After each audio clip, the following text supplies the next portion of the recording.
Roisin, how many children would there be on average in a class in a special school, especially the ones that you've experienced teaching? 4, and then I got an extra boy and it moved to 5, and at the moment I am teaching a junior ASD class in another special school, and I have 5 children, and it will be very similar.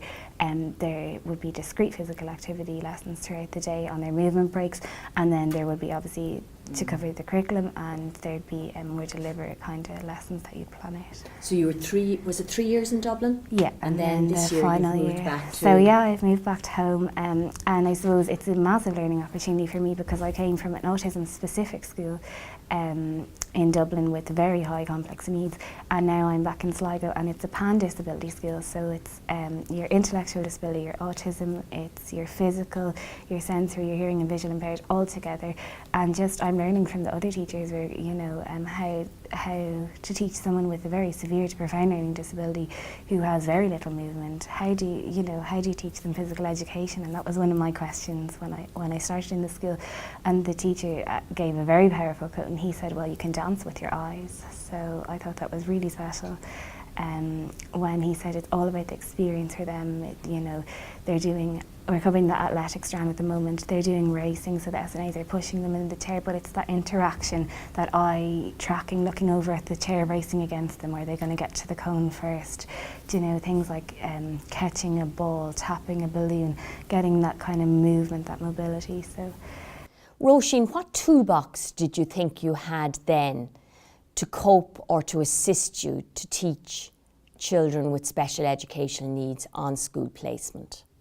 Yeah, well, I suppose at school placement stage, I was quite apprehensive about asking or approaching lecturers or the team for help. I thought they would look at it quite negatively. They thought, she's really not coping, she's asking for all this help. Whereas, really look at it as an opportunity to learn. And when you approach for help, that's when you're going to learn. And so don't be afraid to approach national governing bodies for the disability specific ones. So if you've got a child with visual impairment, Vision Ireland have great sports department, sports team. They'll be able to give you strategies to adapt. The Irish Wheelchair Association have great Best Start cards. CARA, if you contact CARA, the National Adapted Physical Activity Centre, they'll be able to link you into the different organisations, but don't be afraid to reach out for help is the key message. Roisin, what supports do you think teachers require to remain teaching in special schools? It can be very difficult. There's a lot of, challenges, and I think it takes, a really dedicated person to teach in the area. I think anyone that goes in is quite invested in it. I think you need to be very open. You need to not be afraid to ask for help, for support, to collaborate with the other professionals around you. You normally have a really great multidisciplinary team. You have your speech and language therapist, occupational therapist. Don't be afraid to try out different programs. It's better to try and fail than to not try at all. There's really great programs out there such as Smart Moves, and I know that CARA run a disability inclusion training course and that they have some really nice resources, but don't be afraid to adapt it. It's all about being flexible and adapting it for the pupils in front of you. So work with what you have and get really meaningful activities for them and targets that they can achieve. So, that it's at their level and that you can see the progression. We do a lot of work here with the students with the tree model. I wonder, could you tell me a little bit about it and how you apply it, and maybe further strategies that you may be aware of that you could share? I'd be a huge advocate as well for the tree model, and I'd use it daily in my classroom for physical education. So it's teaching or your instruction. So as primary teachers, we're very fortunate that we have the children for other subjects, not just physical education. So whatever teaching and style or instruction works for the child in the classroom is going to transfer across to the whole. So if they're a visual learner, you need your visuals, you need your timetable. If they're, oral or kinesthetic, you might need a demonstration, you might need the child themselves to demonstrate so they know exactly what they're doing. So don't be afraid, whatever teaching style is working, you know, transfer it across to your PE lessons, and be aware that we kind of need to tap into all the children's senses when we're explaining something or teaching something new.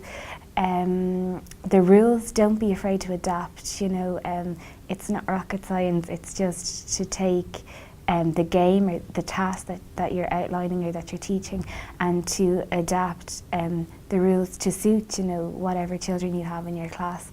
And look at the target and see what is it exactly the children need to achieve, and you know, will bending one or two rules affect the target, and if not, well then why not? And then their equipment and environment, look at, you know, the mobility, the children, the dexterity, what equipment can they handle, and you know, the research would show, Sean Healy's done lovely research on equipment, and he would show that a lot of household items, you know, are really adaptable for PE for children with disabilities. So things like, you know, big beach balls instead of your standard soccer balls, balloons with rice in them for those with visual impairments, you know, for children with autism who might be tactile defensive, can you take a texture they really like and put it into the lessons, you know?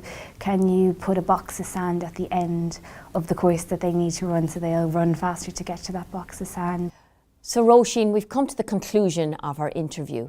Is there any final key message you'd like to give to the audience and to me here today? The key message is that everybody has a right to be physically active, and it's a life skill, it's a way of life, it's for health reasons, it's for mental health reasons, it's for wellness, it's a way to be part of a community, to socialise. So, you know, don't be afraid to give the people you're working with, people with disabilities, that message right down from the bottom up, I suppose, from primary level right up. Don't be afraid to adapt your lessons to, you know, get them involved, get them included, to teach them those life skills, and to try and find, I suppose, a sustainable participation throughout physical education. Great. Thank you very much, Roisin, for sharing your experiences with us.